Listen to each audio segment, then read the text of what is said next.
Greetings, everyone, and welcome to episode 22 of the Halen Nurse Chronicles. I'm Dr. Lorre Laws. I am a nurse, an author, and a trauma burnout expert. And today we will be discussing some of the challenges faced by nurses, particularly in today's healthcare industry. We'll delve deeply into some recent results from a survey, an actual study that really highlights how nurses are being impacted by burnout, by dissatisfaction in their jobs, and especially those in early career stages. We'll also explore the impact of avoidable nurse-specific traumatization in the form of overwork and understaffing on nurses, not only their well-being, but also patient care outcomes. So in our show notes, I will link the studies to which I'm referring, and this particular study was over 18,000 registered nurses. And here we uncovered a trend of declining job satisfaction, increased emotional strain, and very, very high patient loads, limited time for individual patient care, lack of recognition.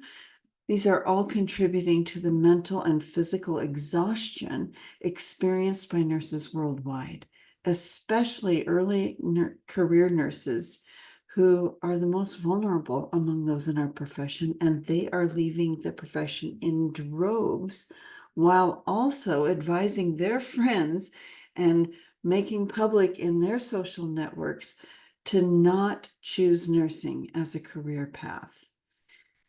This is nurse-specific trauma of insufficient resources played out in such a big way. It not only affects the well-being, professional well-being of nurses, but it also, as we all know, poses a significant risk to the quality of care and patient outcomes and safety across all settings. This stark contrast in job satisfaction and career recommendations among nurses of different generations really highlights the pressing need to address the challenges that are faced by nurses and other healthcare workers. For example, in 2023, 25% of nurses report being really dissatisfied in their career. But when it comes to career satisfaction, as it turns out, age matters.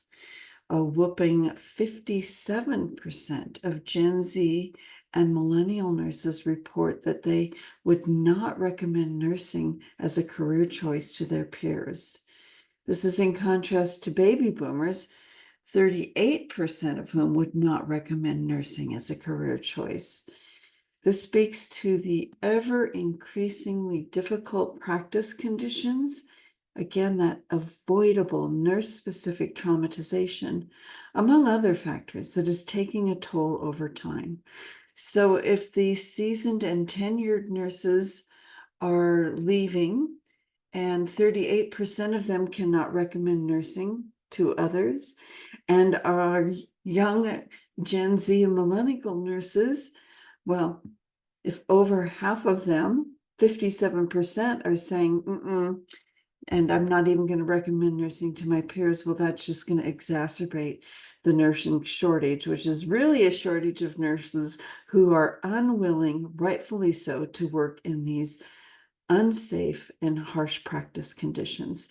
So let's unpack the nurse trauma-related factors as pertains to this study. It surprises no one when nurses indicate that they are stressed out and burned out. What no one seems to be studying, discussing, or even addressing is what lies beneath the surface of the burnout iceberg, and that is nurse-specific traumatization, much of which is avoidable. It's true that there are some types of nurse-specific traumatization that are inherent with the profession, vicarious secondary trauma, trauma from disasters. We are educated and trained to manage the unavoidable nurse-specific trauma exposures. What is being underreported, not reported, and unsupported is the massive trauma exposures that is avoidable. Nurses are among the high-risk professions, right along with combat, military personnel, and other first responders. Yet 86% of nurses report having little to no support in addressing these traumatic events and their devastating impacts on all aspects of one's health. So we'll drop an image in the show notes for those of you who are new that really highlights the individual traumas that every nurse, by virtue of being human, experiences in their personal life.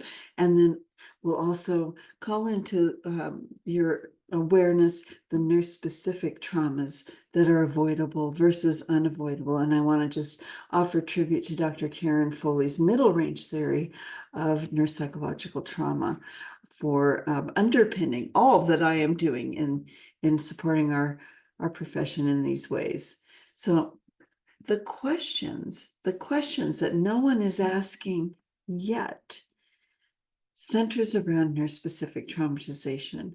I wonder what would happen if we studied the impact of historical nurse trauma that is being transmitted from one generation of nurses to the next. Nurses have always been devalued, overworked, under-resourced, and expected to be ever resilient, even beyond the physical limitations of the body. Or what if we studied the impact of workplace violence in all forms: physical, verbal, emotional, lateral, and vertical violence, bullying, hazing, gaslighting, extortion? Some of those are being studied, and some are even actually very well studied, but not through a trauma-informed lens. What if we studied that type of violence as a form of avoidable nurse-specific traumatization? How would that affect professional well-being, safety, job satisfaction, or career longevity? The same holds true for system-induced trauma and insufficient resource trauma, two subcategories in the avoidable nurse-specific trauma category. I wonder how these factors are affecting nurses. I think we all know, and we can infer that these factors are at play for the more than 75% of nurses who report being emotionally drained. I am sure that these factors, avoidable nurse-specific traumatization, is being reflected in the 70% of nurses who fear that their job is actually hazardous to their health. That is up 19 percentage points from when that same question was asked during the peak of the pandemic in 2021. So this is not a pandemic thing. This is a nurse-specific traumatization thing, and it is only getting worse, and it will continue to get worse unless swift and immediate action is taken. Nurse-specific traumatization is real. More than half of the nurses surveyed feel unappreciated and frequently want to quit their jobs or leave the profession altogether. Why?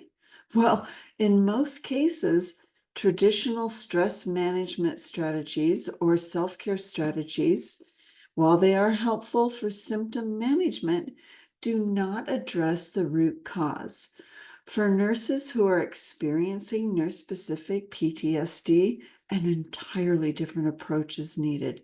It starts with education and then training about how trauma integrates or not and imprints within the body, is stored within the body, and then disrupts bodily symptoms, including mental and emotional and relational health, right down to the level of the mitochondria. Then we also need to facilitate the healing needs and address that with and for our nurses. We can't just push out resources, trauma recovery resources, and ask nurses to heal themselves any more than we would do that for a combat military veteran who is suffering from PTSD. That healing needs to be facilitated, and it is a very specific approach that just general self-care strategies does not address. It's just not how it works. Nurses need to be seen, heard, felt, understood, supported, and facilitated as they heal from nurse-specific traumatization. Well, it's no wonder that 75% of nurses surveyed report that the nursing shortage is worse now than it was 5 years ago. It's no wonder that a whopping 80% of nurses surveyed indicate that the nursing shortage, the shortage of nurses who are rightfully unwilling to work in unsafe and toxic conditions, will only get worse. This is due in part to the lingering stigmas around mental health and nurses seeking support for their legitimate needs, such as nurse-specific traumatization, burnout, compassion fatigue, moral injury, and the list goes on. Ours, sadly, is not a safe nor just culture where nurses feel supported. Nearly half of the nurses surveyed reported that their employer indeed supports a culture of wellness. But let's repeat that finding. Only 50% of nurses surveyed said that their employer minimally supports or does not support at all a culture of wellness. So it's a toss of the coin. 50% of nurses are in a culture that supports professional well-being, and 50% are not.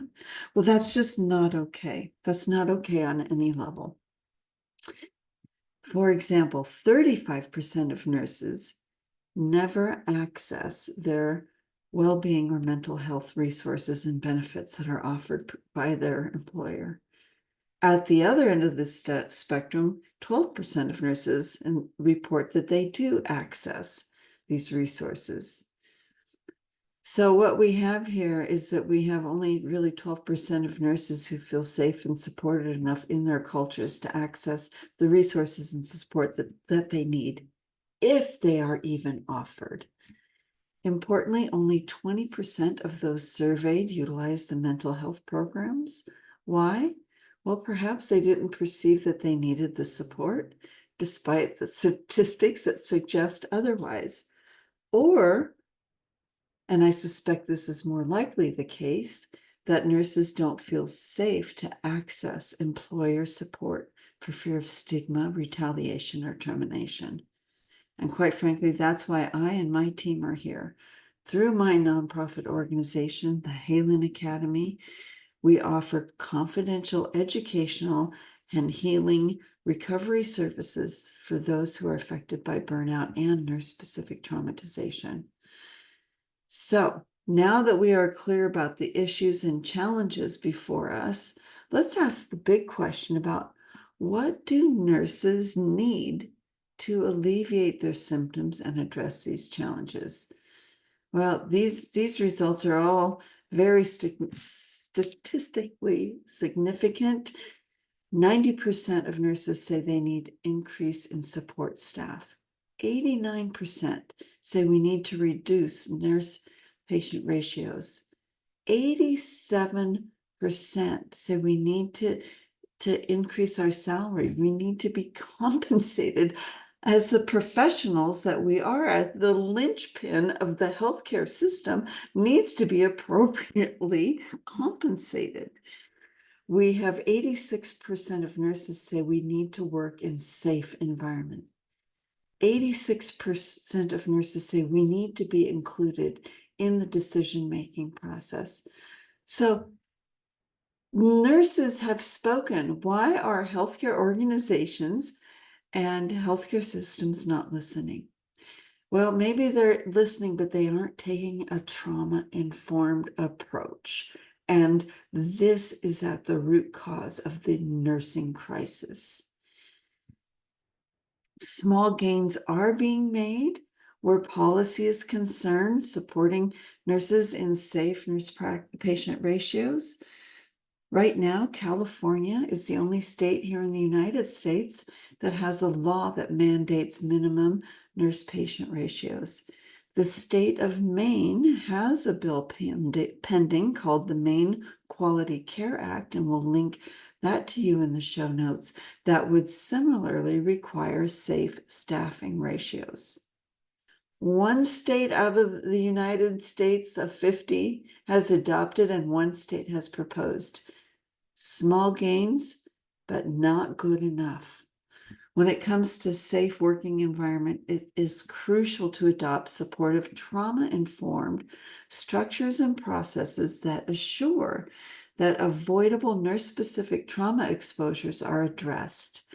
Also needed are external programs that educate nurses on how to insulate their nervous system so they can thrive in their practices in a regulated state instead of needing to be in survival mode, which is, quite frankly, the state in which most nurses are forced to practice.